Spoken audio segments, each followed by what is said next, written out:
Hey everyone, this is Jonathan with EthStaker. Welcome to Community Call 54. We're excited to have the ethPandaOps team here with Perry and Barnabas. So we're going to hear a lot from them about what's going on in their group and things like monitoring and testing and just a general Q&A with the two of them leading up ethPandaOps. I also have with us on this community call Remy and Sam and Buddha and everyone in the YouTube live stream chat. So feel free to ask your questions there. Did I forget you, Buddha? Yeah, everyone's here. Everyone who's here is here that you can see on the Zoom. So Everyone. yeah, let's go ahead and just I'll kick it to you, Perry and Barnabas, to get introducing yourself and um, let us know what. I mean, I think most people have, who are listening to this have probably heard of ethPandaOps and know a little bit about you guys, but maybe introducing yourselves and um, what the team is focused on and working on, and yeah, we can kind of take it from there. Of course. Hey, I'm Paritosh. My online name's usually Pari. I work at the ethPandaOps team, and we're kind of the team that was born around the time of the merge. So we helped a lot with the merge testing, and since then we've taken on a more active role in.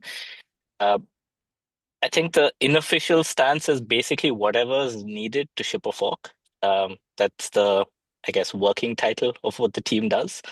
But you'd most likely see us involved in a lot of testing, tooling, coordination work, and so on. And I'm here with my teammate Barnabas. Yeah, hi guys. My name is Barnabas, and on Discord you can find me as Barnabas. Uh, Basically, I'm doing everything that Pari is doing, just a little bit better, and that's why he decided to hire me. Basically, my core responsibility is also just reach out to the client teams and testing their code in the most cutting edge tech, and that is currently the Futaka update that we're going to be talking about later on.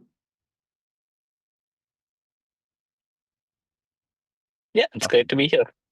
Yeah, cool. Thanks for having us. Yeah. We're excited to have you guys here too, and um, I think, yeah, I know you had some things you wanted to share. I mean, I think there's always, from my perspective, there's always interesting things that, I'm seeing posted on uh, social media from your all's team about things you're learning, what data you're collecting and monitoring. And, I think there was even something earlier this week. So anyway, we're curious to see what you have to present for Yeah, starters, and then let's jump into that. before I Yeah. jump into the presentation, there's actually a funny tagline I used. So we had this EF event, and all the team leads had to go up and introduce their team and talk about what they work on, etc.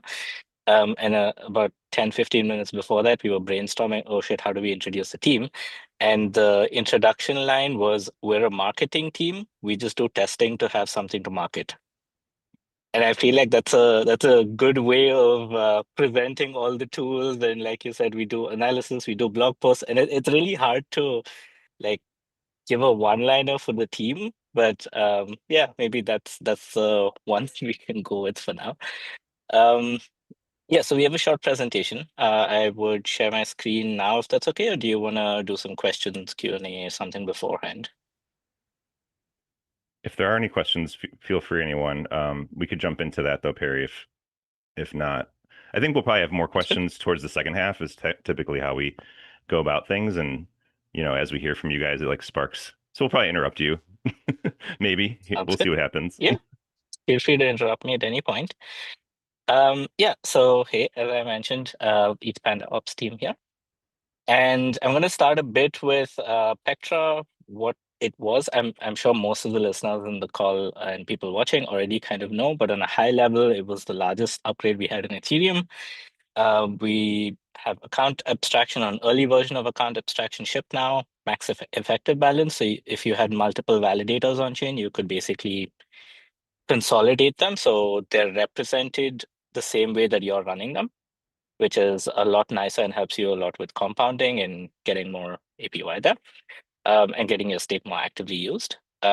We also did some blob scaling and a lot of quality of life updates with deposits, exits, top ups, and so on. So you can, for example, deposit a validator way faster than you could during Petra. There's also a lot of other smaller-ish EIPs that most stakers might not care about, but app developers and so on might actually care about. Like we have a block hash EIP and so on.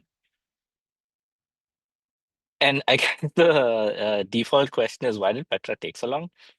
The last fork we had on Ethereum was Deneb. That was roughly a year ago, a year and 2 months or so ago.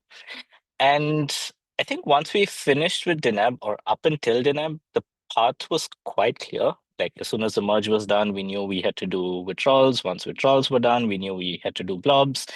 And then once we were done with blobs, we had this sort of indecisiveness. There was this huge open space of EIPs that we could ship.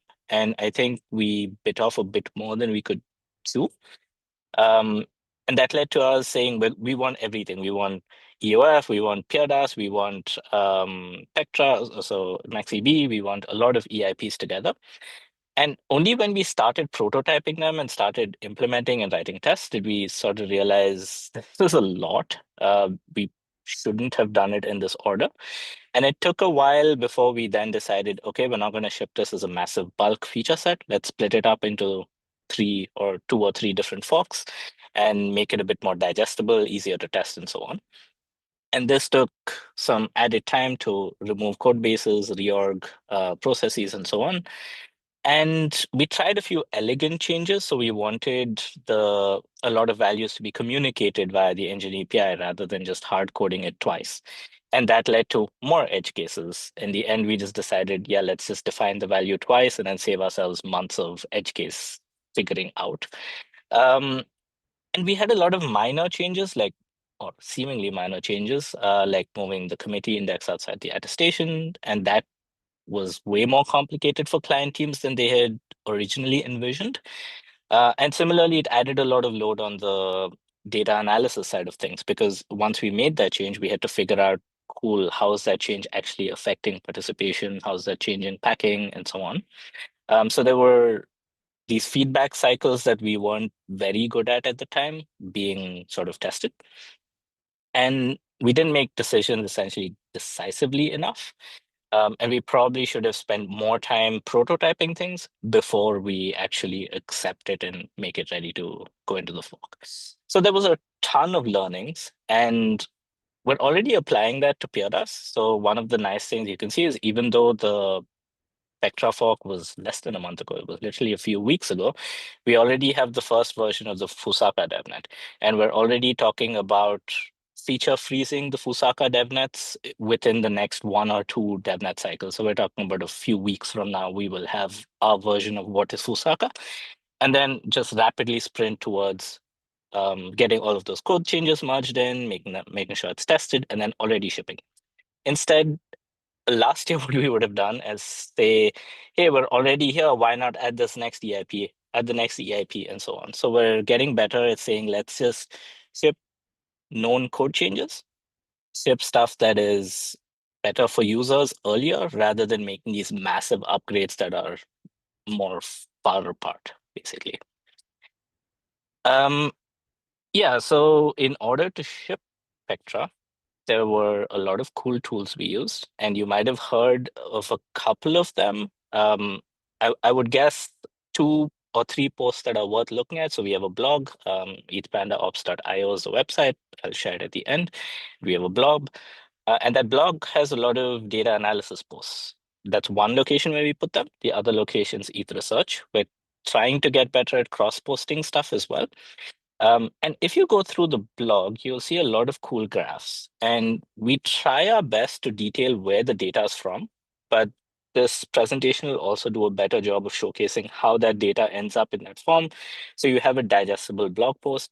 And the reason that blog post is important is that's basically helping us decide certain values for the fork. And one of the deciding points for the blob numbers we chose, the target of 6.9, was a lot of the data collected by the tools I'm going to outline here. So the first one is Zatu. Zatu's, on a high level, you can think about it as a server on our side. And the server on our side can collect data that's coming from many different sources. Right? So Zatu Sentry is a tool that we run that sits next to a consensus layer node. and then it subscribes to the event stream. So essentially, every time the consensus layer node sees something, it spits out a message on its event stream. And then we take that message, we sprinkle some data over there, mention where it's from, blah, blah, blah, and then we ship it off to the Zato server. And the Zato server makes sense of it, puts it in a nice database, makes it available for downstream components. It does some data transformations if it needs to, and so on. In a similar manner, we also have Mimicry, which is for execution layer P2P data. We have Discovery, that's like a network crawler. And then we continuously expand the set of where the data comes from. But Zato is essentially the location where the data ends up. It understands what to do with the data. It throws it in a nice database. And that database, I will go through as to where that data pipeline then starts. And one of the nice bits is, as a home staker, you can also partake in this. So we have this tool called Contributor, and Contributor essentially allows you as a home staker to send your data directly to our database.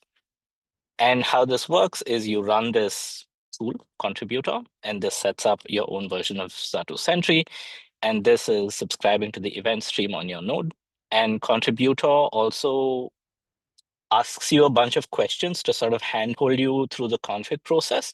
And some of the questions might be like, what's your data privacy outlook? Do you want to share your location with us? Do you want to share it to the granularity of the city you live in, the country you live in, the region you live in? It's completely up to you as to what level of data you share with us. It's as anonymous as you want it to be. But of course, if you're sharing us like if you're sharing with us the city you live in, that has a stronger implication in the data pipeline than if you were to just share the region you live in. And then this data set is kind of partitioned in our database. And the nice bit is we can then, on our analysis set, say, this is how it looks like from a data center perspective. And this is how a certain value would look like from a home staker perspective. And that's really, really, really powerful because we're able to then make decisions on what happens on Ethereum mainnet, not based on how a data center performs, but based on how real home stakers perform. And this is exactly the approach we used with figuring out what the blob numbers need to be. And it's also the approach that we're doubling down on for the future. Also, nice side note, we do require like some way to contact you. It can be a pseudonymous email address, it can be a Twitter handle, whatever you prefer. And if you forget to update your node before the fork, we sent you a gentle reminder you should update your node. It's not something we advertise, but we realize that it's a quality of life thing you can have. It's quite easy to do. And the nice bit is all of the data that we're collecting is also completely open source and published. We do it with a bit of a delay, so no one can sort of maliciously use stuff. The delay is also not that high. I think it's just a couple of hours. So it's still very useful. But the nice bit is you can actually look at the data set to analyze how your validator is performing compared to how other home stakers are viewing it. So it's very easy to, for example, look at the data set and figure out where Barnabas's validator is because he has like the worst performing validator on mainnet. Or he can make a change to his ISP and notice that his validator is performing better tomorrow than it was today. So you can also sort of do this self analysis just for your own purpose if you want. It's all public data. Can I ask a question there on this one? Because Yes. I find it really interesting that that was used to inform what's like a safe blob increase, and I'm curious if that showed anything like, oh, there's more space than we think. Like this is maybe not as difficult of a change as maybe intuition gave us, but having data behind it, like, was it that direction, or was it more like, okay, we actually need to be more careful? Or I'm curious, like what the sentiment was that it was providing there. It actually showed us that we had a lot higher of a headroom than we expected. So I think in the past, we tended to be as conservative as possible, purely because we didn't know how the network would get affected. An example of this is when we did the DNAB tests. So we had to figure out what the original blob capacity of Ethereum was supposed to be, right? And there's almost no realistic way of doing this because there were no blobs. So what we had to do was we pumped it with call data, and then we noticed if the latency increased for the blocks, and then we tried to analyze or cross-reference what that looks like in terms of a future blob. And then we just halved that number, and then we took that number as this is our kind of safe value to go with to begin with. But that's like a very crude way of doing data analysis because you're kind of guesstimating a lot of things, and the more you guesstimate, the more error margin you need to add. And with contributor and with getting robust data sets, we could literally go down to the level of saying, if we choose this value, you will lose the tail 3% of the network. Or if you choose X value, you're going to lose the tail 0.1% of the network or whatever, right? And the nice thing about what we see in the data is also helping us better understand how the network is structured. And basically the last point or the last like 1% of the network is the long tail of all the is the long tail of where it takes to receive the blobs or receive blocks or whatever it is. So we're able to like fine tune values based on where that long tail is. So it was immensely useful to get data collection, and I think it helped us get a better appreciation of how the network works. Cool. I have a question to the first part when you were talking about the EIPs, maybe specifically about Pectra, since it was quite technical. How do you guys do it internally? Does every one of you study the specification and try to understand it? Or is there one guy learning it and explaining it to everyone else? It's all PK. So there are different people on the team with, I guess, different abilities or interests. If it's an EVM related change, I usually don't have much of a say in that because I've never dived deep into the EVM. I have a high level understanding of how it's supposed to work, but I've never worked deeply with the EVM. So we have one or two people on the team who have, though. So their opinion would sort of outweigh my opinion. But if it's something like MaxEB or the blob increase, then my opinion or Sam's opinion or someone else on the team who has spent more time on that world, their opinion outweighs the other. So what we tend to do is in the EIP process, there's a concept called CFI, so that's considered for inclusion. And when a EIP is proposed, if it's a good idea and it most of ACD thinks it's not bad to try to prototype it, then it gets CFI'd. And that's the stage where all the testing teams are required to look at it. So then we get together, we figure out how this looks, we try to understand the implications and so on. And we usually try to have a position post. So we have one that we made for Pectra, and we probably will have one soon for Fusaka as well, as to we as the PandaOps team think these are the EIPs that should be moved from CFI to SFI. SFI is scheduled for inclusion, and that basically means this is most likely going to be going into the next fork. So I'd say most of our effort goes into figuring out what CFI'd EIPs need to go into the SFI bucket, and then we do a position paper.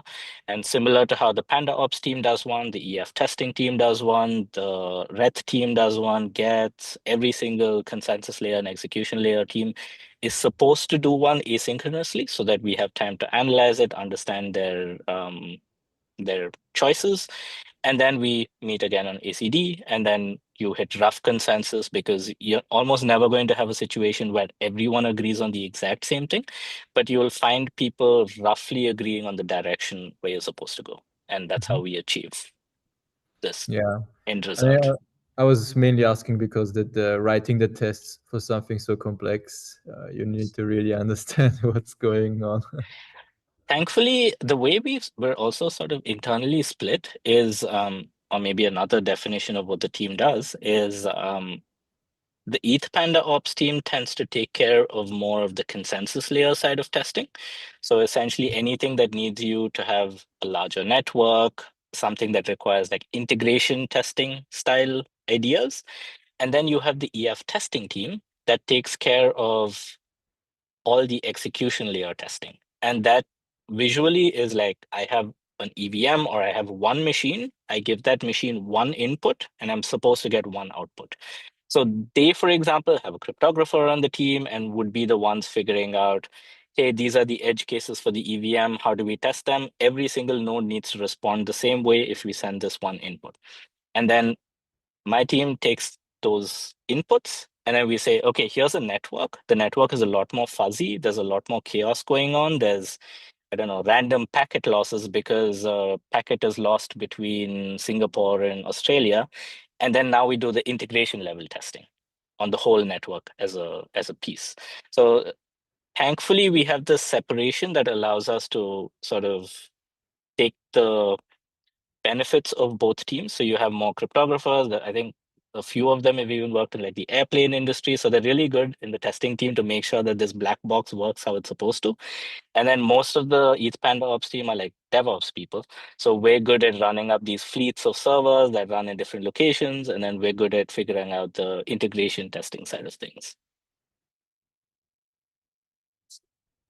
Thank you. Yeah. So the nice bit is all the data that ends up in contributor also ends up in this subdomain we're calling the lab. And the lab is basically a collection of dashboards that just answer one question really quickly. The idea is that the lab is supposed to be relatively quick to prototype, relatively quick to have up and running. And Sam and Maddie and Andrew have spent a lot of time making that happen. And this is the easiest way for us to visualize sort of how the network is doing in real time. So there's a page that I've linked over here where you can see sort of the entire pipeline on Ethereum. So sort of like the Ethereum heartbeat, go through all the stages for those 12 seconds. It's a very, very nice website in case someone hasn't seen it yet. And all of this data is from contributor as well as R2 Sentry. So we're just visualizing what we already have. And for the, I guess, nerdier aspects or the testing aspects, we have Grafana dashboards. So you can look at a heat map of the attestation propagation across a network. And you can look at how long does a node, how long do 4 blobs take to propagate across a network versus 3 blobs based on what size they had. And how long does it take for the P50 to be hit or the P95 to be hit and so on. So this is stuff that probably the average home staker doesn't care about, but this is the kind of stuff that we have to look at and judge if clients need to spend more time optimizing stuff or if the network is going to fall through if certain values are not being hit and so on. This is how we analyze if a network's healthy or not. And the third sort of prong, so you have the public data prong, you have the just my team looking at data prong. And then we have the third one, which is the sort of researchy arm. And this is an example of how the blog post data would look like. So we have unique validator indexes, and then we have, I guess, I'm not even sure the number of attestations included in a block or something. And then you have these graphs that go into a coherent story that we write in a blog post or in an ETH research post. Yeah, so this is pretty much what we have on the data side of things. So please contribute to Contributor and help us get a more robust data set.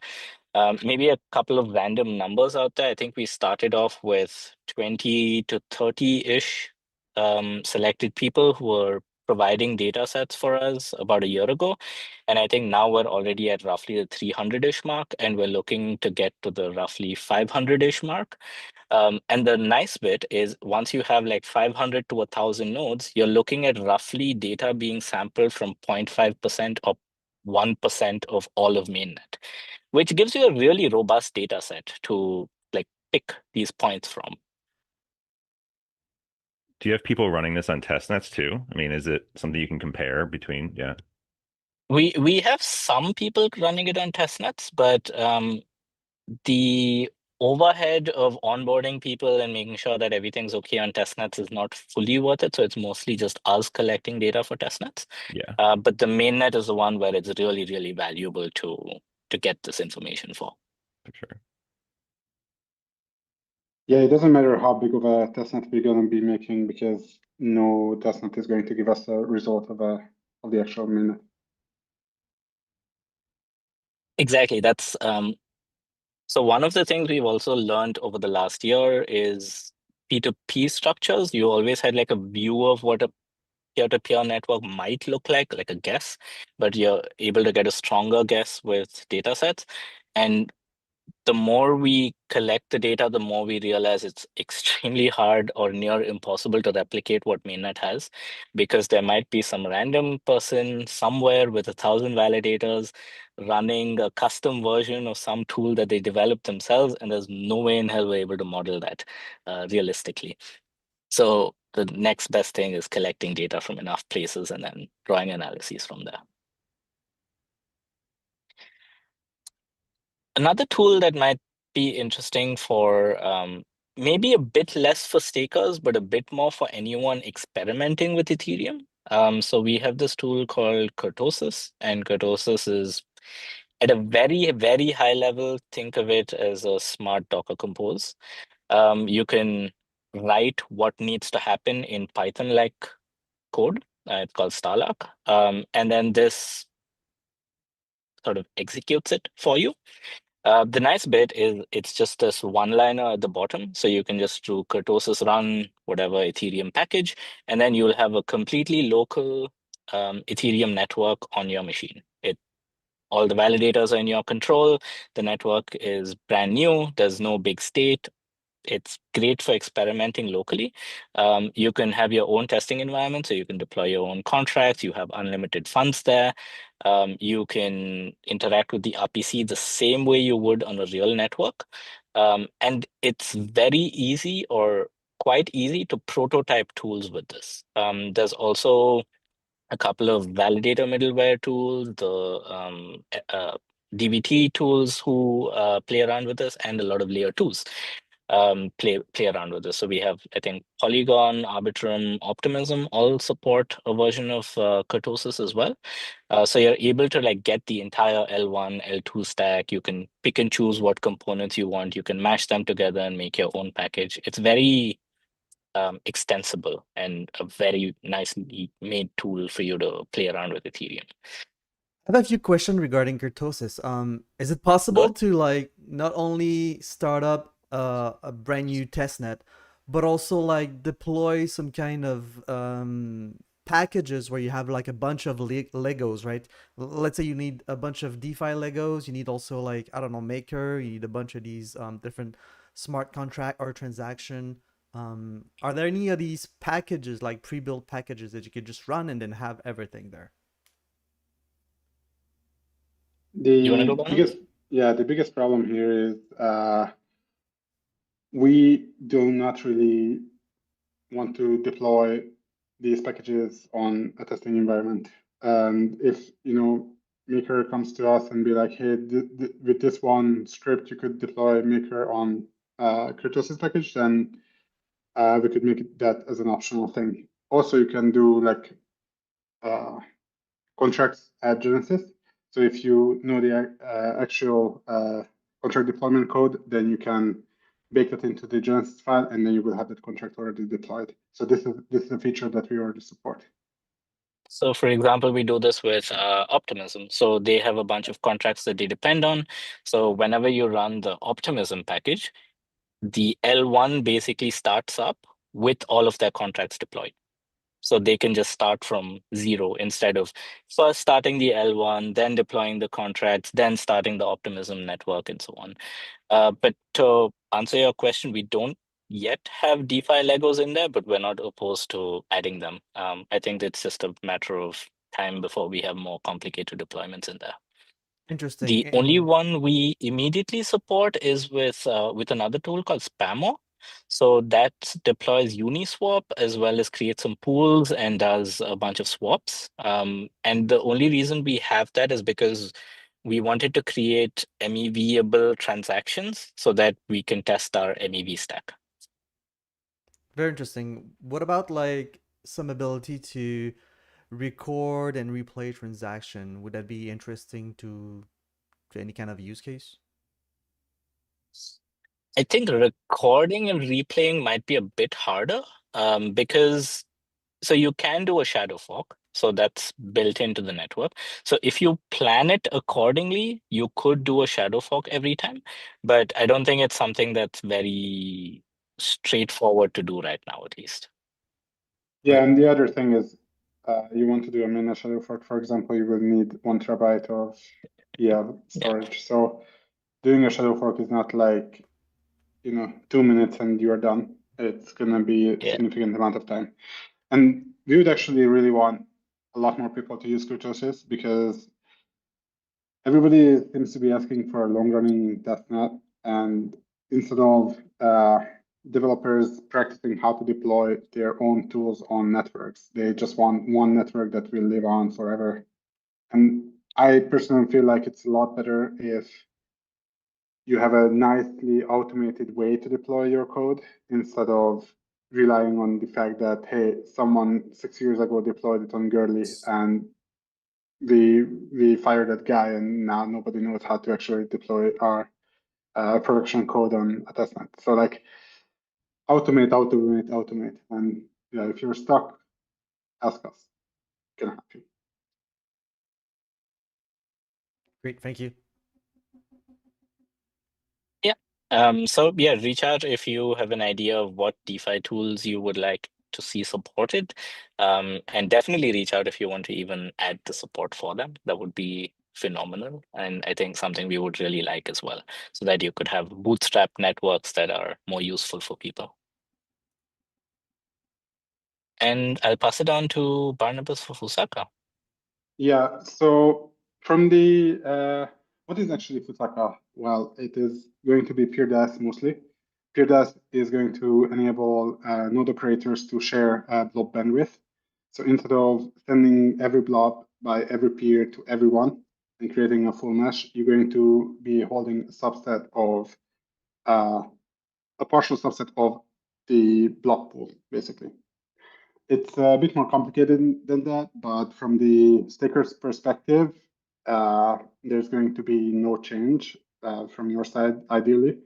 We aim to reduce the overall bandwidth usage for smaller stakers. So if you're just running a single validator or maybe 2 validators, your bandwidth usage is going to be pretty much the same or even less than what it is right now. But we do expect marginally higher resource consumption for node operators that have around 320 ETH staked, so about 10 validators worth of ETH staked. Going forward, we're going to stop thinking about validators and start thinking about number of ETH staked, because the effective balance from Pectra onwards is basically the deciding factor of how big is your node, basically. And in Fusaka, this is going to be one step further, where the amount of ETH staked is going to be affecting of how many custody, how many columns you're going to be custodying. So basically, how many parts of the entire block pool you're going to be downloading. So this is why larger node operators that stake over 1,000 ETH will have a significant increase in their load. This includes resource consumption for CPU usage and RAM usage, as well as bandwidth usage, because they will also be required to serve a lot more data. But in general, ideally, home stakers will see no difference, or if they see a bit of change, they might have a bit higher CPU usage, but ideally less bandwidth. And Fusaka is going to also, Fusaka itself is probably not going to bump the number of blobs we have in Ethereum, but another feature called BPO, which is blob-only fork, is going to be the way forward, where we're going to be increasing the number of blobs available for layer 2s to use. And BPO features that will be unlocked after Fusaka. So this will help us reduce the number of features that we have to test hitting Fusaka, and we want to basically ensure that the current number of blobs is 69, targeting 6 blobs and maximum 9 blobs is going to work just as well in Fusaka with the pure death custody columns and yeah, we're gonna try to test it first, and then if we are sure that hey, this is actually going to work, then we can start slowly increasing the blobs without actually requiring client teams to release many different releases. Yeah, so the approach is basically adding a bit more data-driven forks. So earlier we would have done an upgrade, and the upgrade would have just said, well, this is setting up the network for, let's say, 48 blobs. And then we have to decide a number between whatever we have now and 48 and say, we do this fork now. And then we would have waited another 6 months, 1 year, whatever it is, to change this value. So instead of doing that, so the reason why that had to happen is you had to do it with the full fork. So the full fork implies all of the testing. There's a lot of boilerplate code that has to go in there. There's a lot of blah, blah, blah that has to go in for a full fork.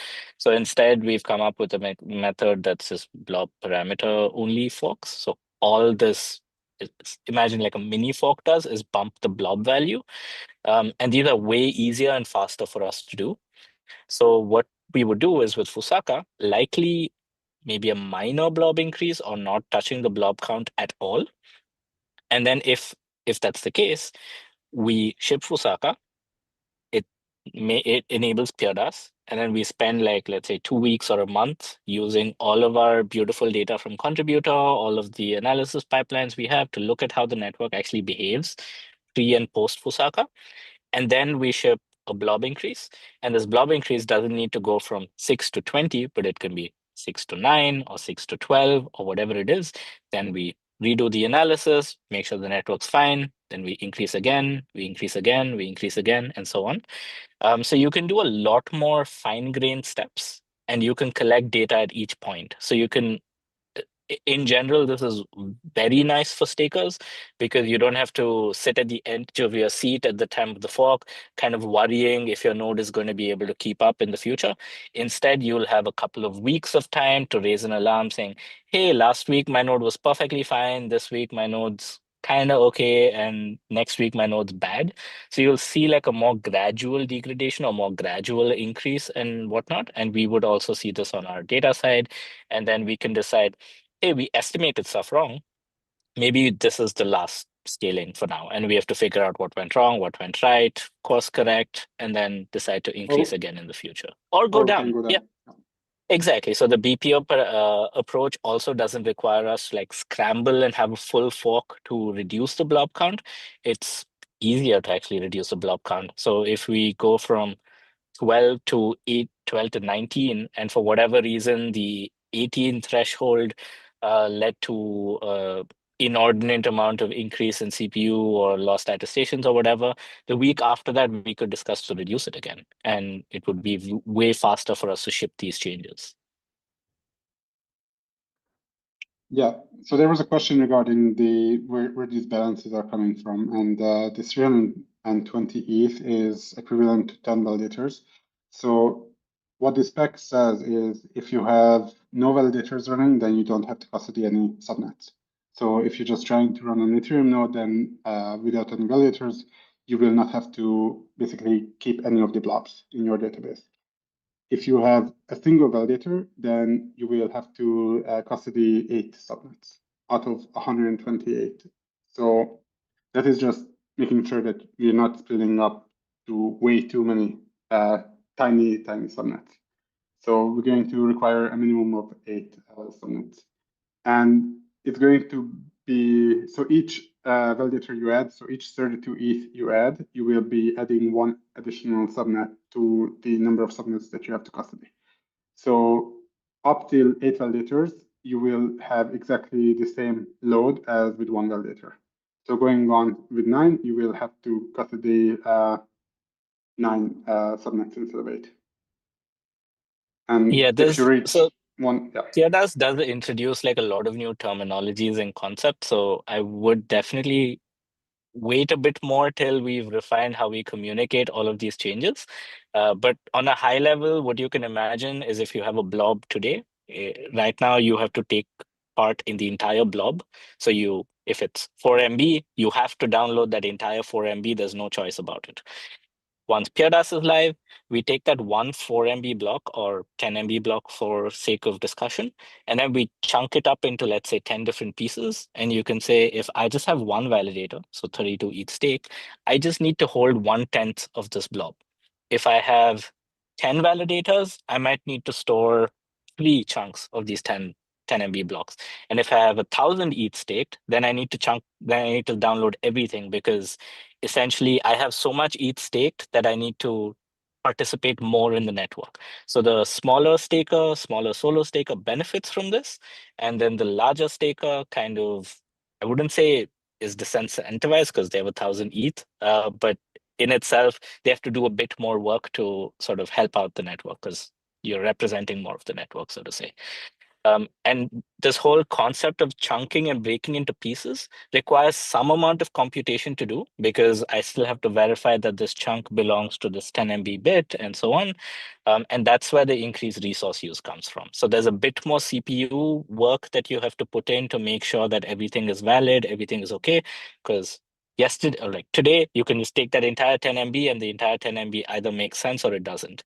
But tomorrow you have 1/10 of 10 MB and there's chances that it could make sense, chances that it doesn't make sense. You have to make sure that someone else has the remaining 9 chunks and so on. So there's a lot more states you have to be in.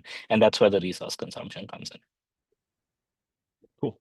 Yeah, I think it's one of those things that as things change, we always like to study it, from the EthStaker community side. And I'm sure that, yeah, we'll be continuing to learn about what that looks like as we get closer to Fusaka, because it sounds like generally an improvement in quality of life for stakers, at these different levels, and also just like a refinement of how it works at the higher or lower ranges. So it's pretty interesting.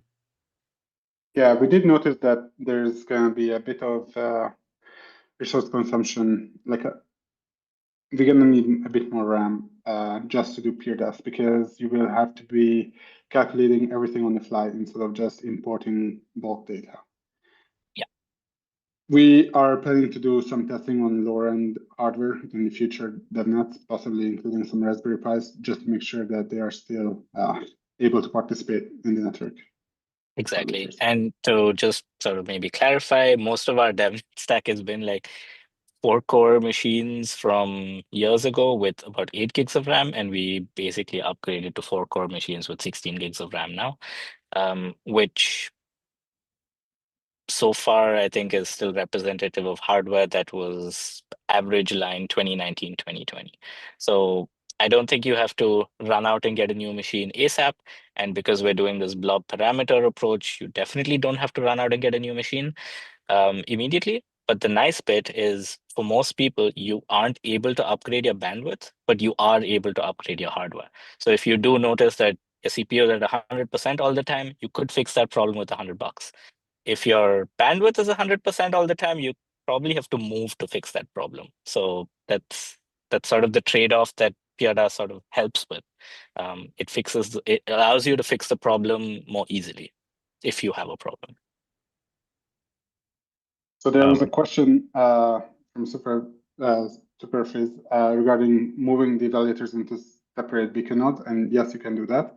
But if you have, for example, 2 validators connecting to 2 beacon nodes, then that will require you to subsidy at least 8 again, but maybe 16 subnets, because the node ID is generated randomly.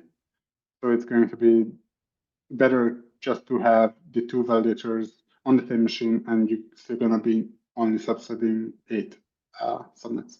So it's only going to be an issue if you have ETH that's if you have more than 8 times 32 ETH, which is 256. Yeah. And I think client teams are still rapidly iterating on this. This whole concept is called validator custody, and they're still quite actively iterating on this concept.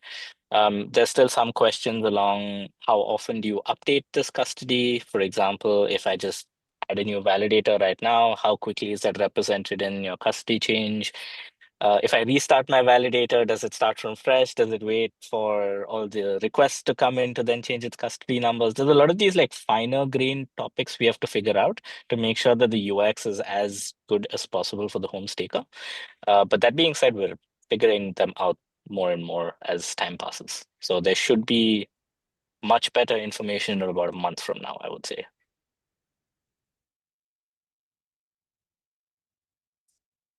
All right. I don't know what more if there were more slides. I know I always like thinking about this future stuff, like what's coming, and because like at some point the future is just what you are living with, right? So we thought about Pectra for a long time, and then now we're in this post Pectra world, and I feel like Fusaka is going to come quickly, is what it seems. But I'm sure we'll be hearing more about that soon over the summer and everything.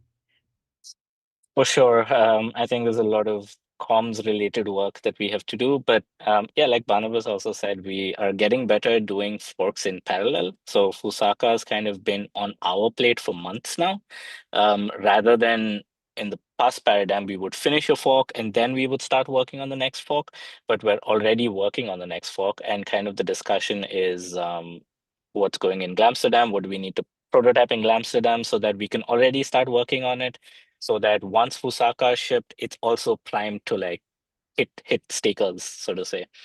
So we're getting better at parallelizing some stuff. Cool. Yeah, it's exciting seeing speed and just everything happen. It's kind of makes it harder to keep up with, but I think that's why it's also awesome to hear from you guys. Like, okay, what's the 30-minute like understanding we should have, right? So it's great. I think for anyone who's using contributor, I mean, you guys want more. It sounds like you're looking to grow that data set, right? So, I mean, I just think that's been 100%. such an awesome way to get stakers contributing and engaged in this like programmatic way. So that's been pretty cool. And yeah, so it sounds like the call to action there is still more people to sign up if you haven't done it yet. Like I did it and it was pretty simple. I think it was like one command or two. I can't remember. It was like so easy. Definitely. And so yeah. Matty's been spending a lot of time getting the UX for that. So huge shout out to the Australian side of our team and getting that done. And I think we're going to slowly start working with, so we have a relatively new peer-to-peer team at the EF. So we're working more with them to figure out how the data set can be used across multiple tools and multiple analysis platforms and so on. So we get more out of what we're collecting. And definitely do want to shout out to not just random, like whoever you are, the data set is public, they're Parquet files, it's an industry standard format. We're not reinventing the wheel at all. Dig into the data and publish whatever you find. We're more than happy to help you get started, figure it out. And I think we have a lot in that data set that can still be understood and like figured out. So jump in there. Nice. Yeah, and Barnabas, you call out here, it's lab.ethPandaOps.io. And if you go way down to the bottom, get involved. Yeah, pretty easy. Yeah, we also had an overhaul of the website not too long ago. So there's a new docs page right now, and the docs page also has a guide. And the guide tries to showcase if I am a home staker, what can I do with you guys? If I'm a researcher, what can I do with you guys? If I'm a client dev, what can I do with you guys? And so on. So we're trying to like channel people into streams to better figure out what tools we write and what can be useful for you guys. Because some of our tools are very much focused on client devs, but some of them are actually more user focused. Well, it sounds like there's a whole bunch of links here. We'll include the links in the description for people because I know sometimes when you're listening, it's like, okay, we said six different links. But that's great. Yeah, I'll have to look. I also liked that one where you talked about how you can see how you compare against the network because I think it's like interesting for people to say, okay, what's my weakest point relative to the rest of the network and where can I take action on that? Like it just makes everything a little bit more actionable rather than looking at your own Grafana dashboards or whatever you have, for monitoring. Exactly. And even if your node says it's doing everything 100%, that doesn't mean anything in a decentralized peer-to-peer network. It depends on what everyone else thinks about your node. Yeah. Cool. Are there any other Q&As or other questions that have popped up in the last couple minutes here?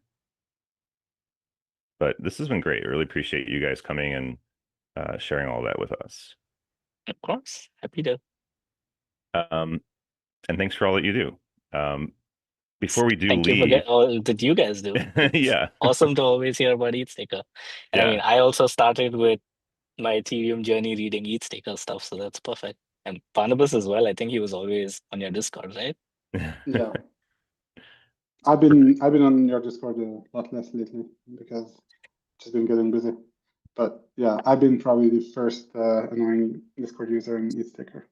I was probably one of the first ones in there. Nice. Well, Remy, do we have the slide for anyone who stuck around to get the POAP? Maybe we should go ahead and do that. Yes, it's on screen right now. All right, beautiful. People probably know the deal, right? It's a POAP airship to get the POAP for attending this community call. So you'll see it there. It says ethPandaOps on it, and what you do is you send 0.001 ETH to poap.ethstaker.eth, and you then receive the POAP. And it's minted on Arbitrum, powered by Arbitrum. They're supporting us there with that. So we're excited to have that POAP available to everyone here. And I think it's going to be available for the next day or two. So yeah, just make sure you get it either now or soon after you log off the stream here. But yeah, thanks for everyone joining. I mean, if there's any other questions in the last few minutes, we can pop up and do that. But like, if you also have anyone listening has suggestions for future calls, jump in the Discord, suggest it. We're kind of always looking for good ideas and fresh ideas for people to share and learn about. So yeah, I think otherwise that may be it for today. Awesome.